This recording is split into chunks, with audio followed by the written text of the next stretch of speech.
gitu. Nah, kita akan bicara tadi, kita sudah bicara ya. Tadi sebenarnya dari sampai slide yang kelima tadi kita sedang bicara tentang apa sih yang diteliti oleh sebuah riset komunikasi. Yang diteliti adalah peristiwa komunikasi. Peristiwa komunikasi itu apa? Peristiwa komunikasi adalah peristiwa di mana terjadi interaksi antar manusia yang melibatkan penggunaan simbol-simbol atau lambang untuk menyampaikan makna dan untuk menafsirkan makna. Dan di mana interaksi itu dipengaruhi oleh lingkungan, environment, atau konteks yang bisa mempengaruhi praktek komunikasi tersebut. Nah, praktek komunikasi itu ada beberapa level ya. Tadi ada interpersonal, kelompok, organisasi, massa, dan kemudian yang komunikasi online yang melibatkan beberapa level sekaligus. Nah, sekarang kita akan bicara tentang apa yang disebut sebagai masalah penelitian. Ya. Masalah itu apa? Kalau di dalam konsep penelitian, masalah itu adalah kesenjangan antara harapan dan kenyataan. Ya, kesenjangan antara apa yang ideal dengan yang faktual. Penelitian kita yang dilakukan oleh peneliti itu adalah bagian dari proses untuk memecahkan masalah itu. Memecahkan masalah itu. Nah, ini masalah. Nah, kemudian yang kedua adalah jenis-jenis penelitian. Pada dasarnya ada 4 macam ya, ada 4 macam jenis penelitian. Nanti kita akan jelaskan lebih detail untuk bisa melihat keterkaitan antara masalah dengan jenis penelitian ini.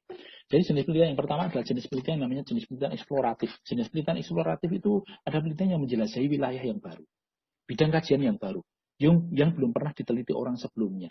Ya, perkara fenomena-fenomena yang baru muncul ya belakangan ini.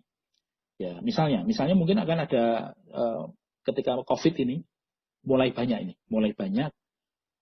penelitian eksploratif yang pengen menjelaskan bagaimana ya praktek komunikasi itu menjadi berubah ketika orang nggak bisa ketemu lagi dalam waktu yang cukup lama ya. Kita kan sudah mulai krisis karena COVID itu sejak Maret ya, itu berarti kan sudah 5 bulan ya, 5 bulan. Dan apa yang terjadi? Apakah terjadi pergeseran cara berkomunikasi? Dan itu sebelumnya kan belum pernah terjadi kondisi seperti ini. Ya. Dan itu kemudian menjadi penelitian-penelitian sifatnya eksploratif untuk meneliti bagaimana cara sekarang orang jualan ketika orang tidak bisa ketemu. Ya, orang nggak bisa ketemu langsung. Bagaimana caranya sekarang media massa itu bisa bertahan hidup. Ya.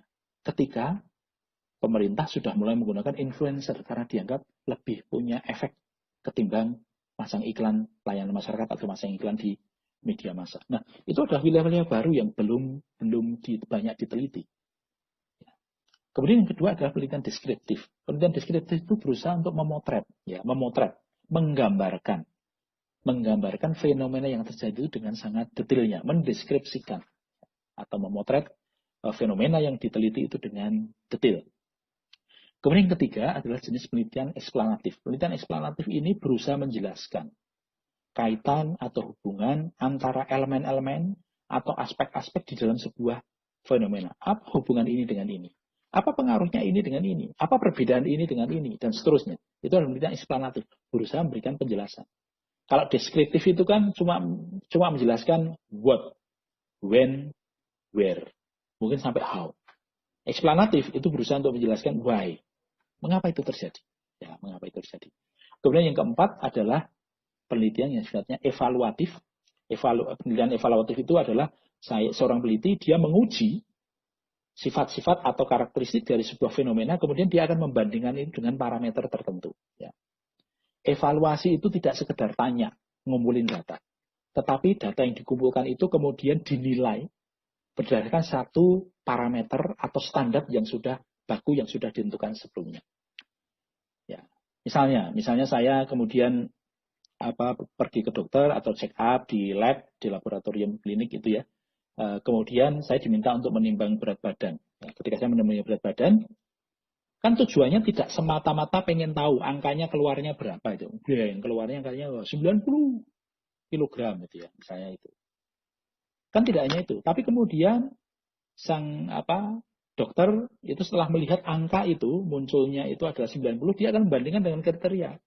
Pak Has, Bapak itu usianya sudah sekian, tinggi badan Bapak itu sekian, seharusnya ya, kata seharusnya kan berarti membandingkan dengan satu standar tertentu. Seharusnya berat badan Bapak yang ideal itu sekian. Padahal sekarang Bapak itu bobotnya sekian. Akibatnya ada kelebihan berat badan dan itu nanti ada konsekuensinya. Itu yang disebut sebagai evaluatif. Evaluasi itu tidak hanya sekedar mengumpulin data kemudian menilai ini baik atau buruk berdasarkan selera subjektif peneliti, tetapi dia akan membandingkan hasilnya, hasil pengumpulan data itu dengan sebuah standar atau parameter yang sudah menjadi patokan, yang sudah disepakati, yang sudah ditentukan. Nah, itu yang namanya evaluasi. Baik, nah ini adalah jenis penelitian. Lalu apa hubungan antara jenis penelitian dengan permasalahan?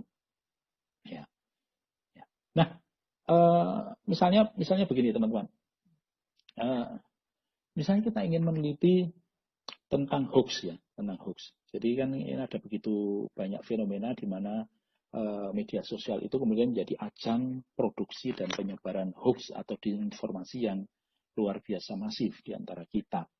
Nah, kalau penelitiannya eksploratif, itu baru pengen mengetahui seberapa parah sih persebaran hoax itu dan efeknya di antara masyarakat Surakarta misalnya, atau di antara para pengguna atau follower akun Twitter tertentu.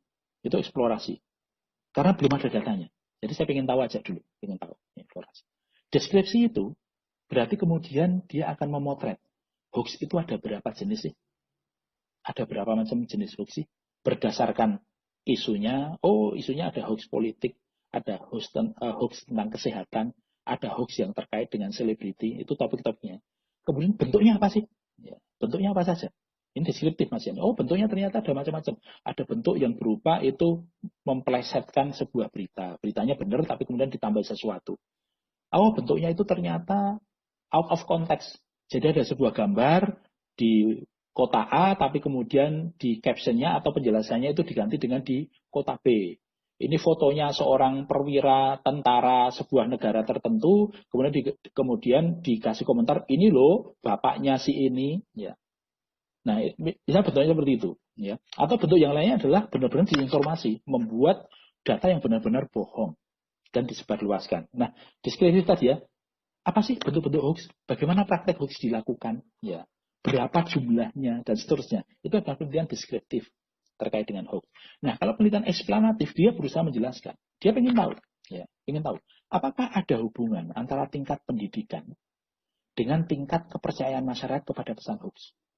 Saya ingin tahu apakah semakin tinggi pendidikan seseorang, itu dia semakin sulit untuk menerima satu hoax, atau malah justru semakin gampang.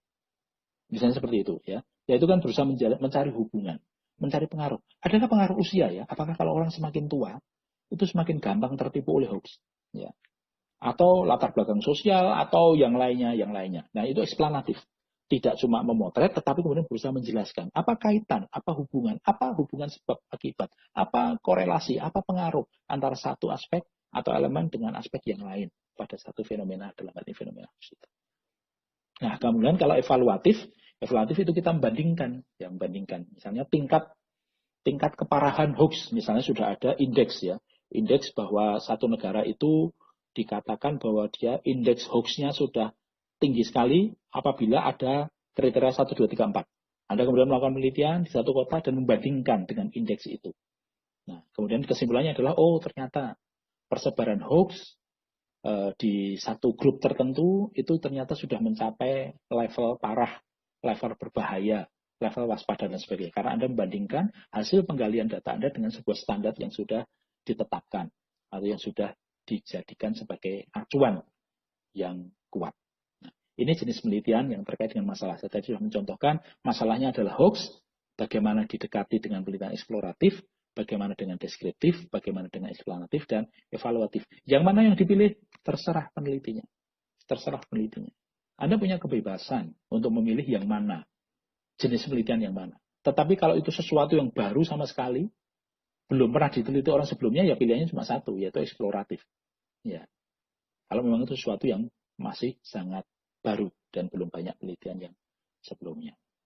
Baik, ini masalah dan jenis penelitian.